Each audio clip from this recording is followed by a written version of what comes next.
Hello, and welcome to the Story Machine 9000, a podcast where we would normally conceptualize movies based on the 48-hour film concept. Our films would normally comprise of four things: a genre, a prop, a line of dialogue, and a location. It's kind of like a Pinewood Derby car. All the pieces come in the box, but you add your own special flair to it, and it's really the lightning stickers that make it go fast. My name's Joshua Lytle. I'm a filmmaker, storyteller, and podcaster. I'm Chris Wegman. I am also a filmmaker and a cool guy. Hi, my name is Justin Teal. I'm also a cool guy. I make websites by day and I dungeon master at night. I'm Dave Ailing and I'm just living. Okay, so in full disclosure, the machine is down for maintenance. We found a ham sandwich inside the machine this morning. Whoever was on the night shift lost their lunch. Damn, Larry. Larry is our our night security guard. Yeah. And kind of skulks around and gives you the hairy eyeball. So we call him Harry Larry. Classic Harry Larry. If you have any fan art about what Harry Larry looks like... Hey guys, what's I found this thing in the corner. It's got some blinking lights on it or something. What the hell's that? Oh. Let me get this dust off here. Yeah, it looks like a mini story machine. Yeah. It looks like it says Email Machine 9000. Email machine. Well, it's fired up. Emo machine? Plug it into that 220 volt in the wall there. Okay, here I go. Ah! Oh, it's working though. Kind of, it's shaking like a washing machine. It's a little uneven. Almost as much as Justin's shaking after the aftershocks. Yeah. It's okay, I'll be okay. Your hair looks a little singed. Thanks. It looks like there's some messages coming into this thing. Well, so this explains where all of our emails have been going. Yeah. Yeah, because we have been asking for emails every episode, and nobody's been emailing us. We thought just no one listened to the podcast. By the way, you can email us at storymachine9000@gmail.com or Twitter, storymachine9k, hashtag SM9k. To further prove how wrong we were. Yeah. One of these days we'll find the Twitter machine 9000. Well, hey guys, I've got a great idea. Since the story machine's down, maybe we just answer some of these emails that we have been getting and have been neglecting. That is a pretty great idea, Chris. Thank you. Yeah. I was just going to get shithoused, but that's a much better idea. Well, let's see here. Email Machine 9000, read emails.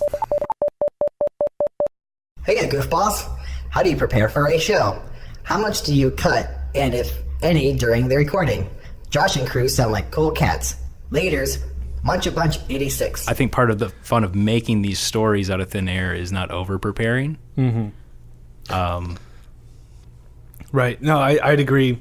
And I think we learned that from actually doing 48-hour and 50-hour contests where you could come in with the idea that, oh man, I hope we get horror because I've got this great idea, and then you get comedy. You know, you can't really prepare. And you would kind of ruin both if you did, really. I mean, you would, maybe you're coming up with this awesome idea for this thing that you want to do, but if you get comedy and you're trying to shoehorn this horror movie into this comedy thing, or let's say, before the machine spits out the results, you sort of do yourself a disservice a little bit by trying to cram something in that just maybe doesn't organically make sense. Yeah.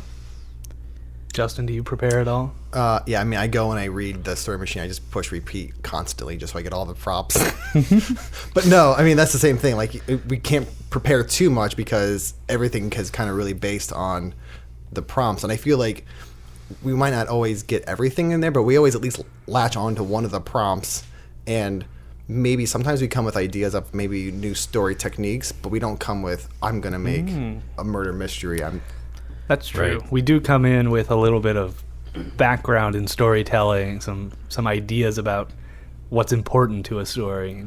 Or like the one time where we use the 5-room dungeon, or we refer to like the hero's journey. Like we come in maybe wanting to make a hero's journey, and we kind of force stuff into that. I don't want to say force, but maybe apply the prompts to that. But yeah, there's like kind of basic models that we make work, but it sometimes works and it sometimes doesn't. Yeah. Nobody said copious amounts of alcohol either. Yeah. Sometimes that helps. Because we don't do that. I mean, and as it relates to editing, I Rick think, and Morty style. As it relates to editing, I don't think that we edit a whole lot. I think we try and keep as much in there as humanly possible, almost to a fault. I mean, Yeah, I agree with that. sometimes I struggle with whether or not it makes sense to include everything because it's arguably part of the development process. The bad ideas help Right. come up with the good ideas. Right, and you have these sort of false starts and sort of avenues that don't really go anywhere, and sometimes it's not always entertaining radio, but I also think there's some value in that, knowing that when you go to a movie and you see the final product on the screen, you kind of think, oh my gosh, they must have gone through 3 or 4 drafts, and 9 times out of 10 it's a product of lots and lots of rewriting. Yeah. And I think that's kind of important to recognize that you don't always get it right the first time. And we don't. Definitely not. Hey guys, the machine's glowing again. All right, let's see what it's got.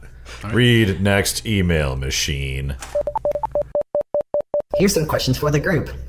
What do you think the soundtrack to Mantis Pepper would sound like? What's been your favorite movie idea you've come up with so far?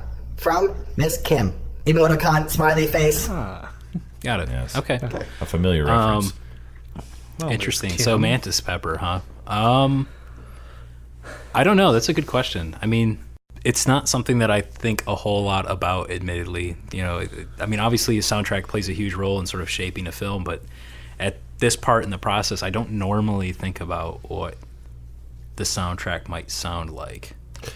I know when I listen to it, like the opening of, I forget the names now, but the main person getting the sauce on them, I almost picture sort of like the Western like sound as you like, maybe it's like a faraway view and you hear that like, I don't say where Like a Breaking Bad Ennio kind of Morricone. sound. yeah, probably Yeah. more like that, and then you zoom in and maybe it gets back to like more of like the gangster movie sounds, Okay. but because they're in the desert kind of just screams Western to me a lot, but it's just I had an idea about like a flamenco guitar driven, and then like have you ever heard when people take even pop songs or something like that and then slow it down like to be 10 hours long or something like that?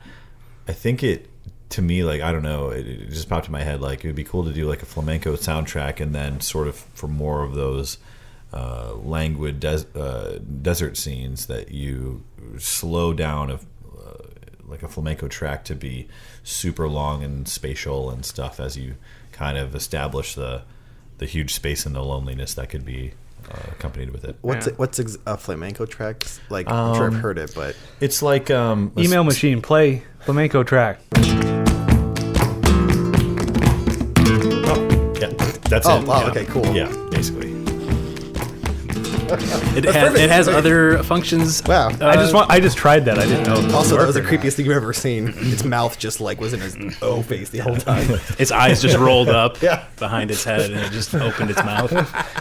I was kind of thinking, just like a lot of other historical movies. I mean, I know it was like historical fiction, but because it takes place throughout a certain amount of time, from like the 40s to the 60s, I believe it took place.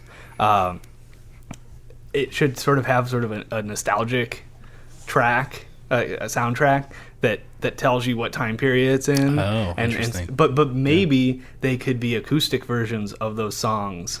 All in flamenco. All- All in flamenco style. That's right. Yeah. That could be cool.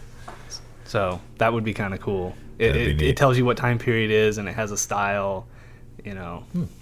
That would be fun. I mean, I think of that scene in The Big Lebowski, the Spanish rendition of Hotel Yeah. California. California Yeah. by it was the something Kings. Oh yeah, and so there's a second part to this question. Read second part. What's been your favorite movie idea you've come up with on the show so far? I kind of want to say Mantis Pepper, but I feel like we've already talked about that a lot. I think for me personally, I think my favorite still might be Mixed Signals, which I think might have been episode 3. That's the one I was actually going to kind of say. Like, I liked just like the twist ending kind of that we ended up putting in there, Yeah, yeah. right? Because that's the alien one, right? The complete copy of Yeah. Mars Attacks. No, I'm just kidding. No, it No, was well, like, like the with the kid and yeah, the grandma yeah, or the no, mom yeah. relationship Yeah. twist is more of what I liked. yeah. What did you like about Mixed Signals? I think I liked the setting. I liked the sort of the landscape with these giant radar telescopes and just sort of this, middle of nowhere town and all the sort of otherwise banal coming and goings of these people, and then how it sort of has this huge impact. I thought it was a really solid flick. I think about P.I. Pete a lot. I really do. Like it's all comes together, and if I had a bigger budget, I would make that thing. But it's I can't. It could be made with a pretty small budget. Was it the so? vomit? The vomit budget's what's going to take you out of it. I think it's the prison. I think it's the uniforms. I think you could use an old school, like an old elementary school, to be the prison, because we don't actually. I don't think they don't talk a lot about the actual prison areas. They talk about some of the common areas. Yeah, There's like where the true. ball's taking place and There was a few scenes. I guess there were a few. it's like you kind could of still it's kind kind of of- the kitchen and There's a lot of different areas. It could be a great cartoon or like an animated feature. Comic book. Yeah, Comic book of PIP. Yeah. Oh my god, So meta. The so meta. Chris. Okay, my favorite one has to be Abstracticon. that was a good one. Yeah, Shit. I just like how that one came together out of nothing, because I think when we got mockumentary, I was really scared of that genre, and I've never gotten that in an actual film competition before either. The idea of making a documentary or even a mockumentary was sort of scary, and I think we pulled it off really well. Yeah, I agree, because it was if I had gotten that criteria during a competition or something like that, I don't think I'd be nearly as wigged out. But just being forced to sort of talk about it in sort of a scripted sort of way made it it was kind of a mind flip. It was different. Yeah, and then how we wrapped it up. I in the end, I think that one had like a really it surprised me, the ending of it, when we were coming up with it. Yeah. And how I think that it had a documentary style ending. I think that was one of the few that we really stuck the landing, right? Sometimes we kind of wobble Yeah. or just fall over on the landing, but yeah. Cool. I think there's one more. No. There's like one more light blinking. Read last email. Yo, do you plan on doing anything with the stories you create? Nick. Wow, what a really pointed question. Yeah. Nick. No, Thanks, Nick. I don't. I mean, I think in general, right? Like the main thing. One, I think we go above what would be our budget in a way.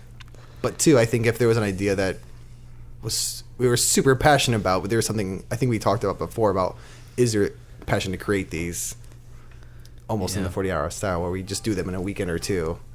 But I think it'd be fun to do. It would just be a matter of setting a deadline and actually What doing is that? Oh, that's the story machine in the background updating. Oh, Yeah. Weird. I hate that noise. It's really annoying. that's why we We should never updated. we should never update again, guys. Yeah. Windows XP for life. Just take it off the grid.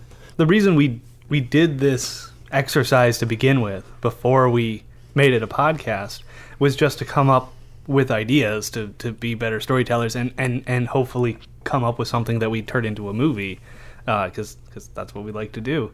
And so, I mean, I guess the goal would always be to make a movie.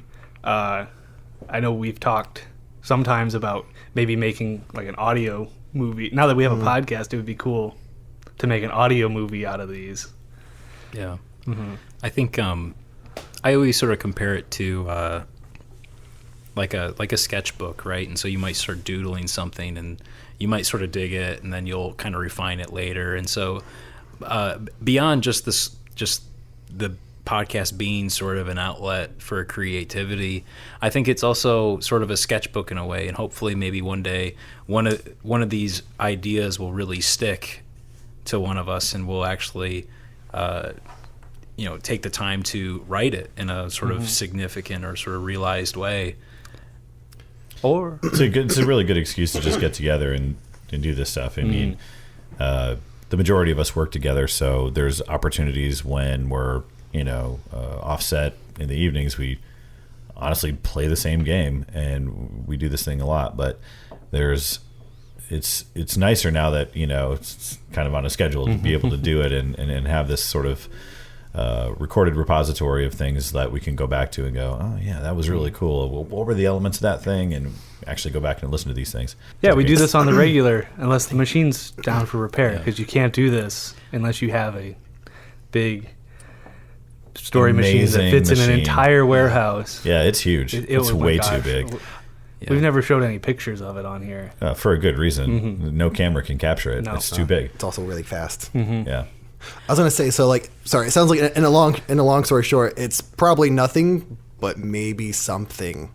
Right. Is the answer. Yeah. I mean, to kind of add to what Dave was saying, I think we used to practice this activity off mic, right? We'd go to a bar and we'd sort of play this game with each other, and I think one of the big motivators was there were all these really great ideas that came out of that exercise, and they weren't recorded or written down or anything. And I think just the act of capturing it in some way was kind of a big motivator at least for me personally. And the stakes were so low. It's something that we would do even if the mics weren't running. And and now that the mics are running, maybe I'm out of line with the rest of the group, but if someone listening to this felt inspired by one of the stories we came up with.